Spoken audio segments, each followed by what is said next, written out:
ಆಗಿದೆ ಅಂತ ಉಬೇದುಲ್ಲಾ ಶರೀಫ್ ಹೇಳ್ತಾ ಇದ್ದಾರೆ. ಚುನಾವಣೆ ವೇಳೆ ಅಬ್ದುಲ್ ಜಬ್ಬಾರ್ ಮನೆ ಬಿಟ್ಟು ಹೊರಗೆ ಬಂದಿಲ್ಲ. ಪಕ್ಷ ಏನು ಕ್ರಮ ತೆಗೆದುಕೊಂಡಿದೆಯೋ ಅದನ್ನ ನಾವು ಸ್ವಾಗತಿಸ್ತೀವಿ. ಜಬ್ಬಾರ್ ಅಲ್ಪಸಂಖ್ಯಾತ ಘಟಕಕ್ಕೆ ರಾಜೀನಾಮೆ ಕೊಟ್ಟಿದ್ದಾರೆ. ಎಂಎಲ್ಸಿ ಸ್ಥಾನಕ್ಕೂ ರಾಜೀನಾಮೆ ಕೊಡಬೇಕಾಗಿತ್ತು ಅಂತ ಎಆರ್ಎಂ ಹುಸೇನ್ ಹೇಳ್ತಾ ಇದ್ದಾರೆ. ಸುದ್ದಿಗೋಷ್ಠಿಯಲ್ಲಿ ಅಬ್ದುಲ್ ಜಬ್ಬಾರ್ ನಜೀರ್ ಅಹಮದ್ ವಿರುದ್ಧ ಕಿಡಿಕಿಡಿಯಾಗಿದ್ದಾರೆ. ಅಲ್ಪಸಂಖ್ಯಾತ ಘಟಕಕ್ಕೆ ರಾಜೀನಾಮೆ ಕೊಟ್ಟಿದ್ದಾರೆ, ಎಂಎಲ್ಸಿ ಸ್ಥಾನಕ್ಕೂ ರಾಜೀನಾಮೆ ಕೊಡಬೇಕಿತ್ತು ಅಂತ ಪ್ರಶ್ನೆ ಮಾಡ್ತಾ ಇದ್ದಾರೆ ಹುಸೇನ್. ಜಬ್ಬಾರ್ ಅವ್ರ ಮನೆ ಬಿಟ್ಟು ಆಚೆ ಬಂದಿಲ್ಲ. ಕಾಂಗ್ರೆಸ್ ಮೆಂಬರ್ಶಿಪ್ ಇಂದ ಅವ್ರಿಗೆ ಸಸ್ಪೆಂಡ್ ಮಾಡಿದ್ದಾರೆ. ನಾವು ಅದಕ್ಕೆ ಸ್ವಾಗತ ಮಾಡ್ತೀವಿ. ಏನು ಆಕ್ಷನ್ ತಗೊಳ್ಳಿದ್ರೆ ನಿಜವಾಗ್ಲೂ ಕರೆಕ್ಟ್ ಆಗಿದೆ.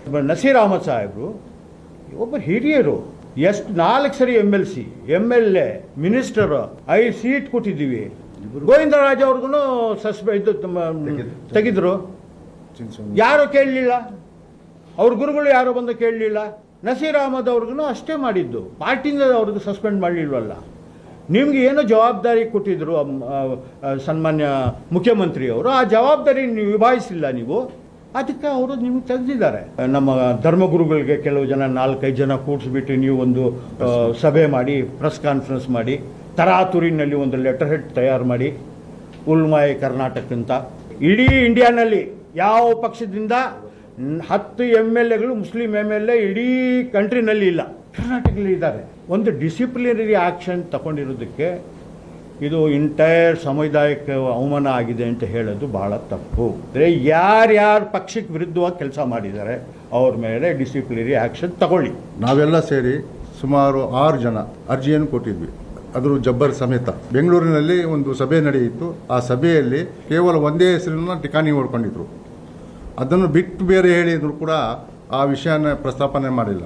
6 ಜನರಲ್ಲಿ ಯಾರಿಗಾದ್ರೂ ಕೊಡಿ ಅಂತಕ್ಕಂಥ ಒಂದು ಮಾತಿಟ್ಟಿದ್ರೆ ಸತ್ಯವಾಗ್ಲೂ ಖಂಡಿತವಾಗಿಯೂ ಕಾಂಗ್ರೆಸ್ ಪಕ್ಷದ ವರಿಷ್ಠರು ಒಬ್ಬ ಅಭ್ಯರ್ಥಿಯನ್ನು ಅವರೇ ಡಿಕ್ಲೇರ್ ಮಾಡ್ತಿದ್ರು ಮುಸ್ಲಿಂ ಅಭ್ಯರ್ಥಿಗೆ ಅಂತ. ಮತ್ತು ಸುರ್ಜೇವಾಲರು ಕೂಡ AICC ಪ್ರಧಾನ ಕಾರ್ಯದರ್ಶಿಗಳು ಅವರು ಕೂಡ ಗ್ರೌಂಡ್ ಲೆವೆಲ್ ಬಂದರು. ಅವ್ರಿಗಿಂತ ದೊಡ್ಡವರ ಇವರು. ಅಲ್ಪಸಂಖ್ಯಾತ ಘಟಕದ ಸ್ಥಾನಕ್ಕೆ ರಾಜೀನಾಮೆ ಕೊಟ್ಟಿದ್ರಲ್ಲ, ಅದೇ ರೀತಿ ವಿಧಾನ ಪರಿಷತ್ತಿನ ಸದಸ್ಯರಿಗೆ ರಾಜೀನಾಮೆ ಕೊಟ್ಟು ಅವ್ರ ತಾಕತ್ ತೋರಿಸಬೇಕಾಗಿತ್ತು. ಅವತ್ತು ಅವರು SDPN ಅವರಿಗೆ ಸಹಾಯ ಮಾಡ್ತಾ ಅವರಿಗೆ ಹಣಕಾಸಿನ ನೆರವನ್ನು ಕೊಡ್ತಕ್ಕಂಥ ನನ್ನ ಗ್ರೌಂಡ್ ರಿಪೋರ್ಟ್ ನನ್ನ ಹತ್ರ ಇದೆ, ಆ ವಿಡಿಯೋ ಕ್ಲಿಪ್ ನನ್ನ ಹತ್ರ ಇದೆ.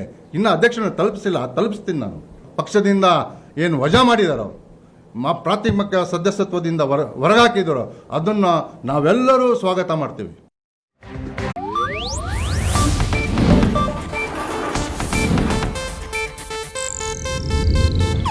ಇದು ಏಷ್ಯಾನೆಟ್ ನ್ಯೂಸ್ ನೆಟ್ವರ್ಕ್ ಪ್ರಸ್ತುತಿ.